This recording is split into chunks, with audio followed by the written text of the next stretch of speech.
Hello everyone, मैं आशा reaction में आप सबका स्वागत करती हूँ। आज का रिएक्शन वीडियो है सोशल मीडिया के अबला बहुरानी के ऊपर, जिन्होंने सोशल मीडिया में अपने आप को बहुत ज्यादा अबला बेचारी टाइप की दिखाने की कोशिश की है। इसके लिए उन्होंने अपने इन लॉज को बहुत ज्यादा डिफेम किया है सोशल मीडिया पर। सोशल मीडिया में अबला बहुरानी को बहुत ज्यादा लोग पसंद करते हैं, उनको लोग बहुत ज्यादा विश्वास करते थे। उनके ऊपर विश्वास करने और उनके अंधभक्त बनने का सबसे मेन रीजन ये था क्योंकि वो 2 बच्चे की माँ है और उनके दोनों पति इस दुनिया में नहीं रहे और कहीं ना कहीं उन्होंने इसी चीज का फायदा उठाया है, क्योंकि हमारे इंडियन ऑडियंस बहुत ज्यादा इमोशनल होती है और बहुत सारी महिलाएं ऐसी होती है जिसके साथ सच में बहुत ज्यादा ज्यादती होती है। इसलिए बहुत सारी महिलाएं अपने आप को उनके साथ कनेक्ट करती है। दरअसल बहुरानी की 2 शादी हुई थी।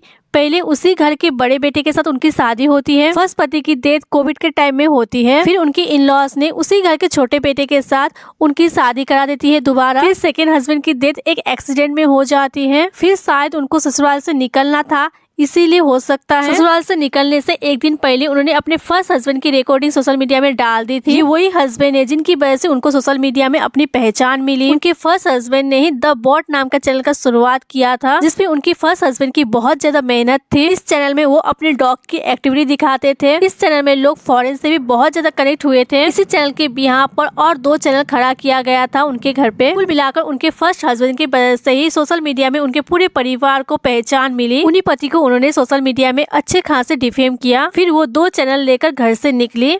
फिर लोगों ने उनके ऊपर बहुत ज्यादा उंगली उठाई। लोगों को कहना था कि द बॉट चैनल आपने क्यों लिया, उसमें तो आपका ननद पंसु का अधिकार है। फिर एक दिन बहुरानी ने ऐलान किया कि वो चैनल उन्होंने अपनी ननद को दे दिया है, जबकि उनकी ननद का कहना ये है कि वो चैनल उनके पास नहीं है, उनका लॉगिन उन्होंने नहीं किया है। इसी बीच द बॉट में बहुत सारी गतिविधियां हो रही थी, जैसे कि द बॉट में बहुरानी का म्यूट फोटो का अपलोड हो जाना, जिसपे बहुरानी ने ये इल्जाम लगाया कि जो ये फोटो वगैरह जो भी द बॉट में गतिविधियां हो रही है उसके पीछे पंसु और उनके परिवार और इन लॉज की हाथ है। फिर एक दिन खबर आती है कि चैनल डिलीट हो गई है। चैनल डिलीट के पीछे भी बहुरानी ने कहीं ना कहीं अपने इन लॉज को टारगेट किया। अपने ऊपर इतना ज्यादा इल्जाम आते हुए देखकर इन लॉज ने साइबर क्राइम में जाकर कंप्लेन कर दिया द बॉट के लिए। लेकिन सोशल मीडिया में बहुत सारे लोग जो टेक के बारे में जानकारी रखते हैं उनका कहना है कि ये चैनल डिलीट नहीं हुआ है, केवल हाइड किया गया है। और उन लोगों का कहना है कि ये चैनल लास्ट टाइम बहुरानी के वहाँ से लॉगिन हुआ था और वो चैनल डिलीटेड नहीं है, केवल उसको हाइड किया गया है। और साइबर वाले हाइड और डिलीटेड चैनल को डिटेल्स निकालने में थोड़ा सा टाइम लगाते हैं, इसलिए उन्होंने जो कंप्लेन किया था उसकी जानकारी आने में थोड़ा सा टाइम लग रहा था। इसी बीच बहुरानी ने संपत्ति को लेकर इल्जाम लगा दिया अपने इन लॉज के ऊपर। इतना ही नहीं, उन्होंने अपने ससुर के ऊपर ये इल्जाम लगा दिया कि उनके ससुर दारू पीते और दारू पीकर उनको होश नहीं रहता है कि उनके सामने बीबी है या बहू। उन्होंने तो अपने ससुर के ऊपर ये भी इल्जाम लगा दिया कि मेरे ससुर मेरे ऊपर गंदी नजर रखते हैं। यही नहीं, उन्होंने तो यहाँ तक भी कहा कि मेरे ससुर दारू पीकर लोगों को इकट्ठा करते हैं और मुझे मारते पीटते हैं। उन्होंने एक नीली दाग वाली फोटो भी शेयर किया था, लेकिन उनके पुराने वीडियो से लोगों को ये पता चल जाता है कि वो मारने की वजह से लगी दाग नहीं है, बल्कि इंजेक्शन की वजह से लगी हुई दाग है। इतने में बहुरानी नहीं थमी। बहुरानी का कहना है कि उनकी जान को खतरा है और उनके घर के चारों तरफ लाल रंग की गाड़ी घूमती है। लेकिन ये झूठ भी उनके ससुर ने आकर सोशल मीडिया में खोल दिया कि वो जो लाल गाड़ी कह के बोलती है बहुरानी अपने वीडियो में, वो जो लाल गाड़ी है उनकी साड़ो भाई की है, जो बहुरानी के घर के सामने बिल्कुल रहते, वो भी 15 साल। उसके बाद बहुरानी को लोगों ने सवाल पूछना शुरू कर दिया।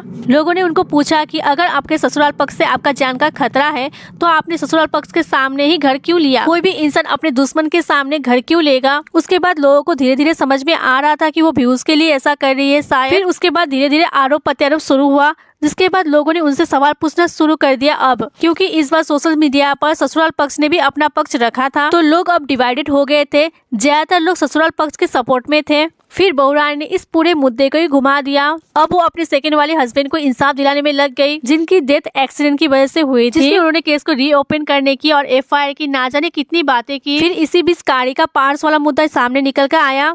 गाड़ी के पार्ट्स वाले मुद्दे में उन्होंने कहा कि मुझे उनकी पत्नी होने के नाते मुझे पता होना चाहिए था कि मेरी गाड़ी का पार्ट्स भी है, मुझे तो पता ही नहीं था गाड़ी का पार्ट्स। गाड़ी के पार्ट्स की बहुत ज्यादा चर्चा होने लगी, तो ससुराल पक्ष ने गाड़ी के पार्ट्स के सारे फोटोज वगैरह सोशल मीडिया में शेयर किया।